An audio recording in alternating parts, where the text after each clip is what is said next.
Cinema മേഖലയിലുള്ള ഒരു വിധി ഇന്നലെ കോടതിയിൽ നിന്ന് വന്നു. പക്ഷേ ഈ വിധിയുമായി ബന്ധപ്പെടുത്തി 200-ലധികം പേരെ കോടതി വിസ്തരിച്ചു. ആയിരക്കണക്കിന് പേജുകളുടെ റിപ്പോർട്ട് തയ്യാറാക്കി. ഉദ്ദേശം 7 വർഷത്തോളം വലിയ കേസായിപ്പോയി.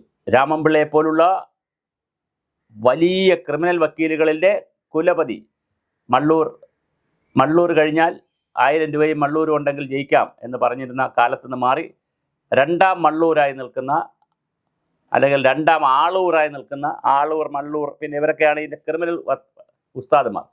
രാമൻപിള്ള കേസ് ദിലീപിനെ അതിൽ നിന്ന് നന്നായി ഊരിയെടുത്തു. പക്ഷേ ദിലീപിന് ഊരി വരാൻ കഴിഞ്ഞതിൽ വേറെ കുറച്ച് ആളുകൾക്ക് അൽഷിമേഴ്സ് പിടിച്ചത് കൂടി കൊണ്ടാണ് എന്നുള്ളതാണ് കരക്കമ്പി. ഇടവേള ബാബു പാവം, 90 വയസ്സ് കഴിഞ്ഞില്ലേ, അൽഷിമേഴ്സ് വരാതിരിക്കുമോ? നല്ല ചുട്ട ചൂരലിന് നല്ല 2 തല്ല് കൊടുത്താൽ മണി പോലെ ഓർമ്മ തിരിച്ചു വരുമെന്നാണ് ഇടവേള ബാബുവിന് എതിരെയുള്ള ആളുകളുടെ ഈ സോഷ്യൽ മീഡിയ പ്രയോഗം. എൻ്റെ പ്രയോഗമല്ല. നല്ല 2 പിടപടച്ചാൽ ഇടവേള ബാബു എല്ലാ ഓർമ്മ പടപടായി ഇറങ്ങി വരും. ബിന്ദു പണിക്കർ പാവം മറന്നുപോയി എല്ലാം. അതുപോലെ തന്നെ നമ്മുടെ സിദ്ദിഖ് എല്ലാം മറന്നുപോയി. ഇത്ര നടന്മാർക്കാണ് മറവി, നടികൾക്ക് മറവി.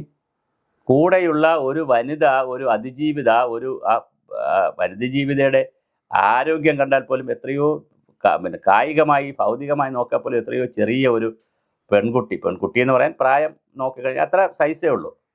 അതിന് ഇങ്ങനെ ഒരു പ്രശ്നം വന്നപ്പോൾ, അതിൻ്റെ ഭാഗമായിട്ടൊരു തെളിവെടുപ്പ് നടന്നപ്പോൾ എല്ലാത്തിനും ഓർമ്മക്കുറവ്, പേടി, ഭയം. ഇടവേള ബാബുവൊക്കെ ജീവിച്ചിരിക്കുന്നുണ്ടോ? അതോ അവരുടെയൊക്കെ മക്കൾക്കെങ്കിലും ഗതി പിടിക്കുമോ? ദിലീപിനെ വധിക്കണമെന്നോ കൊല്ലണമെന്നോ ദിലീപിനെ ജയിലിലിടണമെന്നോ അല്ലെങ്കിൽ ദിലീപ് കുറ്റക്കാരനാണെന്നൊന്നും വിധിക്കാൻ നമ്മൾ ആരുമല്ല. കോടതിയാണ് വിധി പറയേണ്ടത്. പ്രോസിക്യൂഷനാണ് കണ്ടുപിടിക്കേണ്ടത്, പോലീസാണ് കണ്ടുപിടിക്കേണ്ടത്, പ്രോസിക്യൂഷനാണ് എല്ലാം തയ്യാറാക്കുന്നത്. വിധി പറയേണ്ട കോടതിയാണ്. നമുക്കതിനകത്ത് ഒരു റോളുമില്ല. പക്ഷെ ആരാണ് പൾസർ സുനിയെ കൊണ്ട് ഇത് ചെയ്യിച്ചതെന്നറിയാൻ നമുക്കൊരു അവകാശം ഉണ്ടല്ലോ. ഇടവേള ബാബുവിനൊരു ആഗ്രഹമില്ല. ഇത് പൾസർ സുനിയും 6 പേരും സ്വമേധയാ സുവോമോട്ടോ അവരിങ്ങനെ ആളുകളെയൊക്കെ, പല നടികളെ ഇതുപോലെയൊക്കെ ട്രാപ്പ് ചെയ്ത് അവരെയൊക്കെ അവരുടെ വീഡിയോസൊക്കെ എടുത്ത് അവരിൽ നിന്ന് പണം തട്ടുന്ന ഒരു തട്ടൽ സംഘമാണോ? എങ്കിൽ പിന്നെ ഇടവേള ബാബുവിനെ പോലുള്ള ആളുകൾ അതിജീവിതയ്ക്ക് വേണ്ടി സ്ട്രോങ് ആയിട്ട് നിൽക്കണ്ടേ? ഈ ദിലീപ് അടക്കമുള്ള ആളുകൾ നിൽക്കണ്ടേ? എന്തുകൊണ്ട് നിൽക്കുന്നില്ല? കാവ്യ മാധവ് നിൽക്കണ്ടേ? എന്തുകൊണ്ട് നിൽക്കുന്നില്ല? അപ്പോൾ അതൊക്കെ ഒരുപാട് ചോദ്യങ്ങളുണ്ട്. അതുപോലെ തന്നെ ഇതിൻ്റെ വീഡിയോസ് കൊണ്ട് ദിലീപിന് കൊടുത്ത കഥ, ദിലീപ് പൈസ കൊടുത്ത കഥ, ഒരുപാട് കഥകൾ ഇങ്ങനെ ഉണ്ട്. ആ കഥകൾ മെനഞ്ഞു പോയതിൻ്റെ ഇടയിൽ കൂടിയാണ് നിങ്ങളുടെ ചില രംഗപ്രവേശവും നിങ്ങളുടെ മൊഴിമാറ്റവും സാക്ഷിമാറ്റവും കൂറുമാറ്റവും ഒക്കെ. ഇതൊരു ഗതികേടാണ്. ഇടവേള ബാബു ആയാലും ബിന്ദു പണിക്കരായാലും ഞാനീ പറഞ്ഞുള്ള സിദ്ദിഖായാലും സിനിമാ ഫീൽഡിൽ നിന്ന് ചോദ്യം ചെയ്തവരാരായാലും നിങ്ങൾ കൂറുമാറിയോ? അതോ നിങ്ങൾക്ക് എല്ലാവർക്കും അൽഷിമേഴ്സ് പിടിച്ചോ? എന്താണ് ശരിക്കും സംഭവിച്ചത്? അത് വളരെ ഗൗരവമായൊരു വിഷയമാണ്. അതുകൊണ്ട് ഇപ്പോൾ ദിലീപിനെ തെളിവില്ലാതെ ഒരു മോബിൻ്റെ അല്ല ക്രൗഡിൻ്റെ ഒരു ജസ്റ്റിസ് ഉപയോഗിച്ച്, ക്രൗഡിൻ്റെ ഒരു സൈക്കോളജി ഉപയോഗിച്ച് പൊതുബോധം, കേരളത്തിലെ പൊതുബോധം അല്ലെങ്കിൽ ലോകത്തിലെ പൊതുബോധം ദിലീപ് തെറ്റുകാരനാണെന്ന് വിശ്വസിക്കും. അതുകൊണ്ട് ദിലീപിനെ പിടിച്ച് ജയിലിലിട്ടേക്കോ അല്ലെങ്കിൽ തൂക്കിക്കൊന്നേക്കോ എന്ന് പറയാൻ പറ്റത്തില്ല. കോടതിയിൽ തെളിവുകളാണ്, സത്യത്തിന് അപ്പുറം തെളിവുകളാണ്. അവിടെ സത്യമാണോ അസത്യമാണോ തെളിവുകൾ നന്നായി നരേറ്റ് ചെയ്ത് പോയാലേ കോടതിയിൽ ജഡ്ജിക്ക് വിധി പറയാൻ കഴിയുകയുള്ളൂ. കാര്യം ന്യായാധിപനായിട്ടിരിക്കുന്ന അല്ലെങ്കിൽ ന്യായാധിപനായിട്ടിരിക്കുന്ന ആളിൻ്റെ മുന്നിൽ ഫാക്ട്സ് ആൻഡ് എവിഡൻസേ ഉള്ളൂ, വേറെ കാര്യമൊന്നുമില്ല.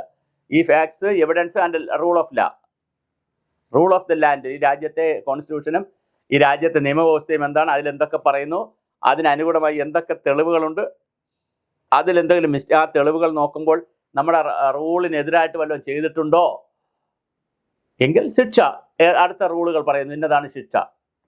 ഒരാളിൻ്റെ മാനാഭിമാനം സംരക്ഷിച്ചുകൊണ്ട് ഡിഗ്നിറ്റിയോടുകൂടി ജീവിക്കാൻ ഒരു സ്ത്രീക്ക് അവകാശമുണ്ട്.